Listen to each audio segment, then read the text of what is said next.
എന്ത് രുചിയാണെന്നറിയാമോ ഈ ഒരു ഐറ്റത്തിന്? ചോറിന്റെ കൂടെ കഴിക്കാനായിട്ട് വേറെ ഒന്നും വേണ്ട, ഇത് മാത്രം മതി. ഒരു ബംഗാളി സൈഡ് ഡിഷായ ടൊമാറ്റോ ബോർത്തയാണിത്. ഫ്ലേവേഴ്സിന്റെ ഒരു എക്സ്പ്ലോഷൻ ആണ്. എന്നാൽ ഉണ്ടാക്കാനായിട്ട് വെറും 10 മിനിറ്റ് മതി. ആദ്യം എണ്ണയിൽ ഒരു 8-10 അല്ലി വെളുത്തുള്ളി നന്നായിട്ടൊന്ന് മൂപ്പിച്ചെടുക്കുക.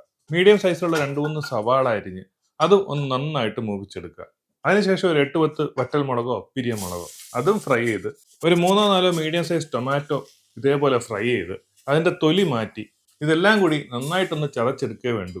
നമ്മുടെ ടൊമാറ്റോ ബോർത്ത റെഡി. എന്നിട്ട് ഞാൻ നേരത്തെ പറഞ്ഞ പോലെ ഒരല്പം ചോറിട്ട് അതിന്റെ മുകളിലേക്ക് ഈ ബോർത്തയും വെച്ച് വേണമെങ്കിൽ ഒരു പപ്പടവും വെച്ച് ഒന്ന് കഴിച്ചു നോക്കണം.